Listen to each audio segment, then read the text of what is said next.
Jack from Jack Bell's Underwater Photography, and today's topic is lighting. The key things that I'm going to be covering today are how to master lighting, how to use natural lighting where possible, strobes, additional lighting, snoots, and key tips.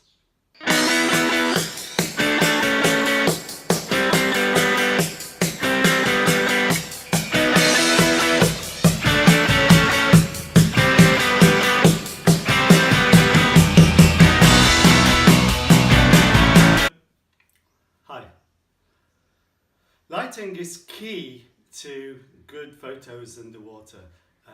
If you don't know, then light will reduce as you go deeper, and even in a tropical place where the visibility is really good, light will fall off, so you get maybe 50% less light at 30 meters. Also, the colors disappear. So red will go around 5 or 6 meters, orange by about 11 or 12 meters. So your photos are going to lack color when you go to depths greater than these.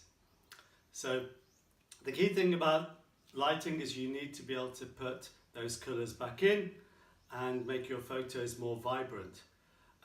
You may use your lights, as people do on land, to create an atmosphere or a mood.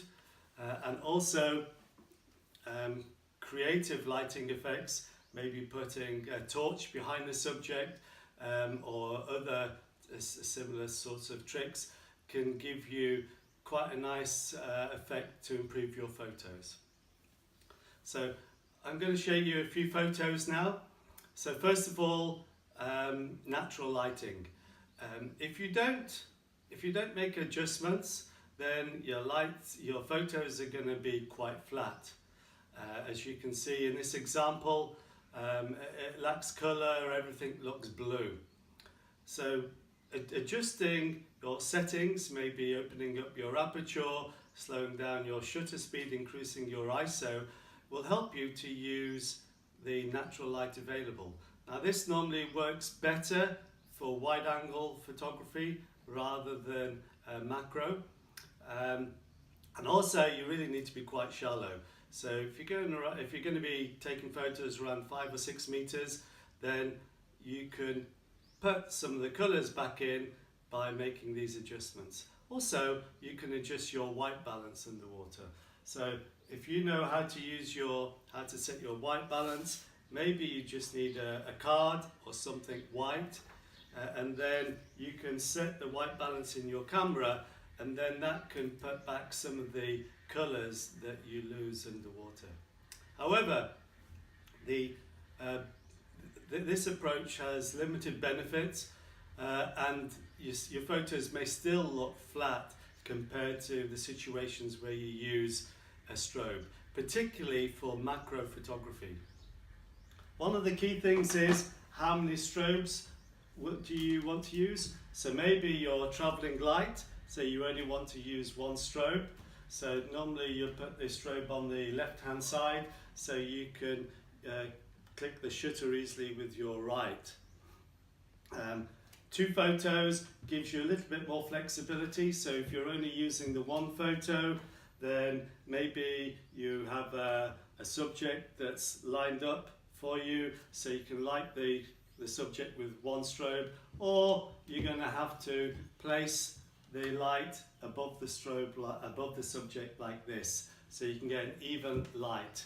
So the obvious benefit with using 2 strobes is now you can be a lot more creative with how you take photos. So maybe you can bring your strobes in and then point them.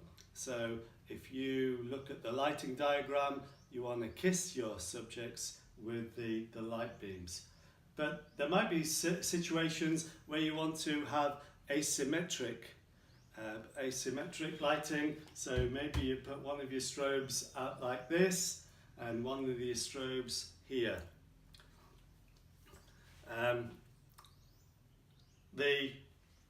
This camera has TTL, so most modern cameras will do TTL photography. That is, the camera will adjust the settings of your strobe, and many beginners, that's an easier option. So they look out for strobes that can automatically select the power output, or even a strobe like this. If I turn it round, if I switch it to the blue, that's using TTL from within inside the housing.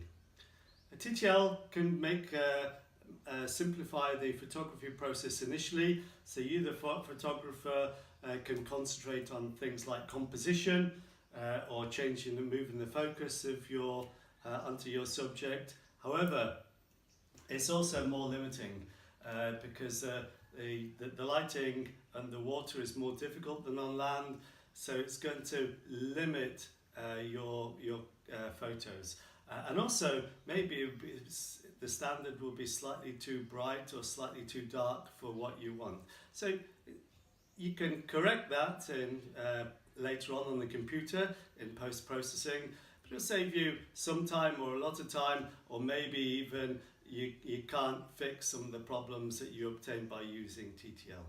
So manual control will give you a lot more options when photographing underwater, and manual control is easy. All you do is use this dial or the dial to set the power, so you can set it really weak. So on this strobe, the YSD2, twisting it anti-clockwise will set for a weaker strobe, and if you turn it all the other way, just let the strobe reset itself, and then that's a much brighter flash.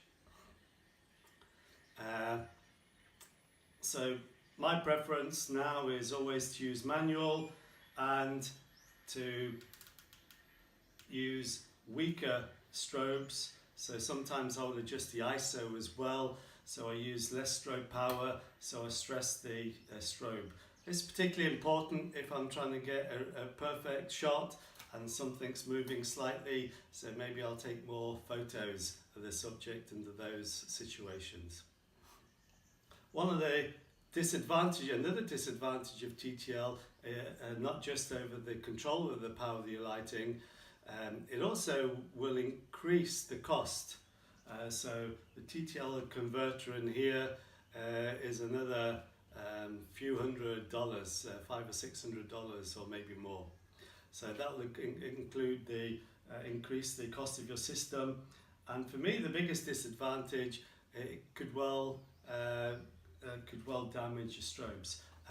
An advantage though is that it will reduce the strain of on your camera. So if you're using a camera flash to trigger the strobes and you're using a mirrorless and you don't have so much battery power capability, then maybe that will be a good thing for you. So not for using the automatic power setting, but actually to help you get through the day with one battery. For additional lighting, I've got a focus light or a video light here. It's multi-purpose, so you can change the power, change the colour. So here we have back to white, and this one's got 4 steps.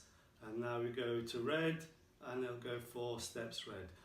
Red can be great because a lot of the critters underwater can't see red light. So if you want to take better photos, then the red light is useful, because maybe if they're under an overhang or it's slightly darker, it'll help your camera focus.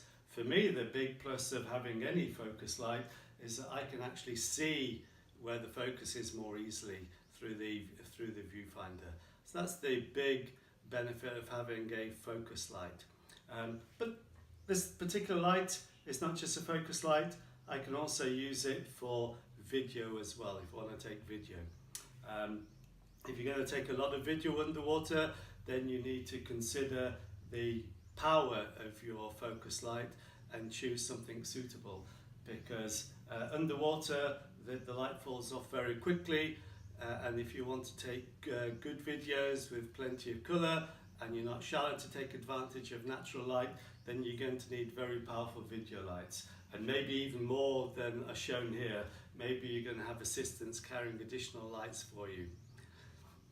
The other use of something like a focus light would be to detach it and then to move it around, maybe behind the subject to give you backlighting capability, or to the side somewhere, different angles. So you've got a permanent light that's shining in there, maybe you're taking a photo of a nearly translucent subject and you want to make it more vibrant, more dynamic.